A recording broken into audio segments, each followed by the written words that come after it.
Chapter 67, Coming. "I want you to help me save my daughter's life," said the return. Prove it," said Sam. It has been a long time coming for me to return, and I am finally here when you need it the most," said the return. Just then the return noticed me. "Who are you in the yellow cloak?" said the return. "I am Hannah. I am Marcus's girlfriend, and I helped him get to you." I answered. "Nice to meet you," said the return, sticking out her hand for me to shake. Marcus was still looking very unhappy. "Why now?" Marcus asked. "What do you mean, why now?" "Why now? What do you mean, why now? My daughter is about to die," said the return. "What do you mean when you say about to?" George asked.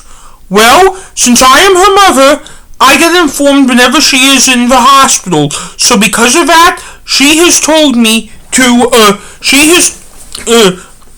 so because of that, I've been told from her last hospital, stay, that she probably isn't going to make it through May," the return answered.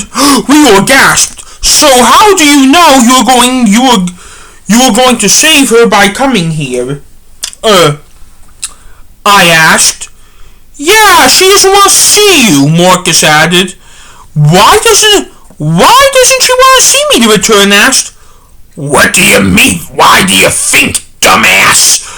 Sam asked angrily. The return then turned and looked at Sam with a smile. "You do know I am your grandmother?" the return asked with a smile. "Yeah, and you are a bad mother and grandmother for not appearing in your family's life until today," answered Sam. So is this how you're going to call me a dumbass because I have been gone for that long?" the return asked. "Yes," all four of us answered at once. "Okay, I am about to counter that all," said the return.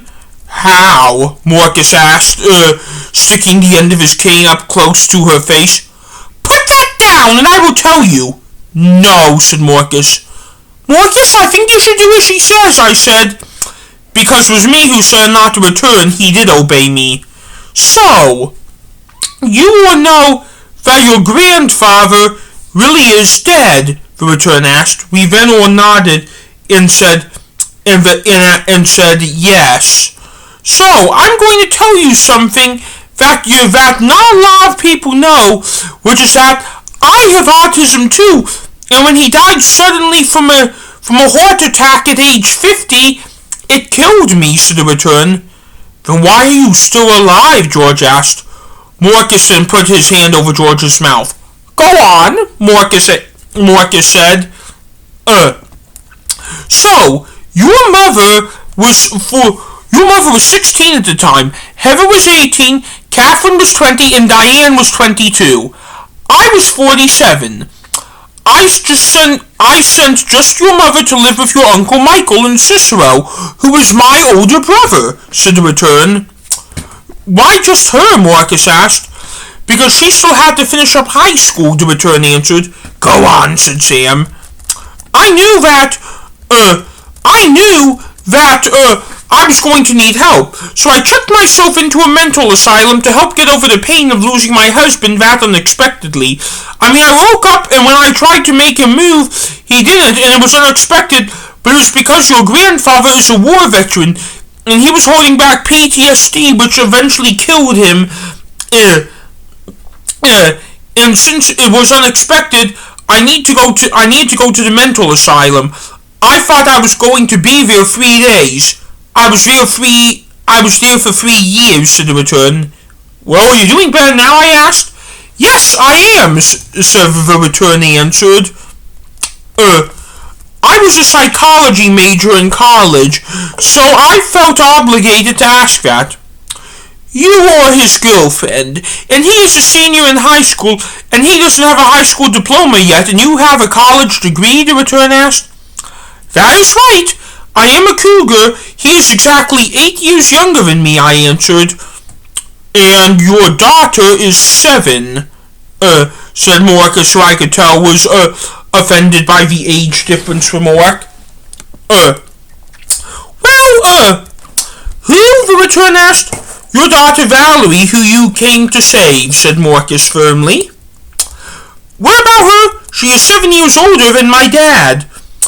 Anyhow, let me get back on track. So when I got out of the asylum, your mother was already an heiress, but she was not a queen like how she is now, the return was saying. How do you know this? You didn't see her, Sam asked. Because I was told by your Uncle Michael that she didn't want to see me ever again, said the return. So this is your fault, I asked. No, I don't blame her. I was there when I needed to be, said the return. So what did you do, I asked. I did 2 things to grant my daughter's wishes. 1 was that I didn't see her again. 2 was that I still wanted to do something in honor of her, so I became an heiress.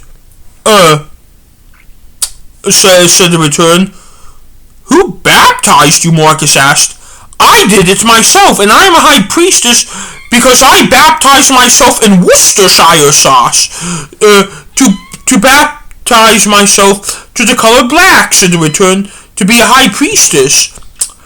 I thought you were a devout Seventh-day Adventist, which is why your mom became an heiress to begin with, Sam asked. I was, but then my husband died. I stopped praying to Jesus because I lost my faith in Jesus, so I prayed to a different God, which was the rarest one. When did you do this? Marcus asked. As soon as I knew what I wanted to do, once I got out of the asylum, the return answered. Okay, said Marcus. So, what did you do for a living after that? George asked. I just did a little bit of work for the government because, as you know, as the state executive for the state house, was a state executive for the state house, so I did work in Cicero, but I needed to go down and back once a week to Springfield, the capital, and every once in a while take a private jet out of O'Hare to D.C., said the return. So with that job, is that how you found out we are alone? Marcus asked. Exactly, said the return, and I am here to save your mother, said the return. We still want to know why now, because mother knows best, and even if she doesn't want me to save her for how I treated her, when your father died, I'm going to see her now because mother knows best, said the return. Have you spoken to your other kids? Marcus asked. No, answered the return. Why? Marcus asked. Because, why? Marcus asked. Because they want nothing to do with me for how I treated your mother, the return answered. So maybe you should try and work things out with them, but before you try and work things out with the child of yours you did wrong by, Marcus said, raising his voice. Don't you raise your voice at me, said the return. Well, here's my question. Why are you claiming there is a cure, but your daughter wrote in her diary that there isn't one, Sam asked. They have found it, said the return. Where is it, though? Sam asked. Some doctor has it, said the return. Where? Marcus asked, actually a little bit politer than this time around. It was discovered at a research lab in Joliet, but due to the fact that hospitals want the cure badly, the federal government had to step in and put the doctors in hiding, said the return. The United States government? Yes, what else? The return asked. We don't live in the United States. only she does, and if you said we don't live in the United States, we're going to be done with you, said Marcus. Why, if you don't mind me asking, asked the return. Because we are the royal family of the country of Robbins-Og. I am the next in line for the throne, and if you say I am not, and I live in the United States, I'm supposed to be done with you forever, warned Marcus, pointing his cane up at her. Pointing your cane at me isn't going to do you a thing, said the return. Then Marcus was nice enough to put his cane down.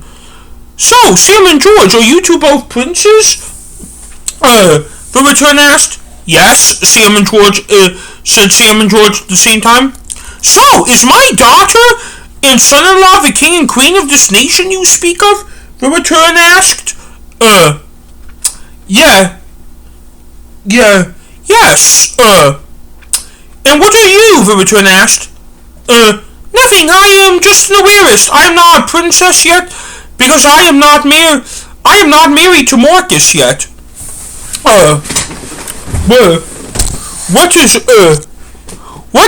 What? Are you two are engaged? The return asked. No, Marcus and I both answered at once. We then both laughed.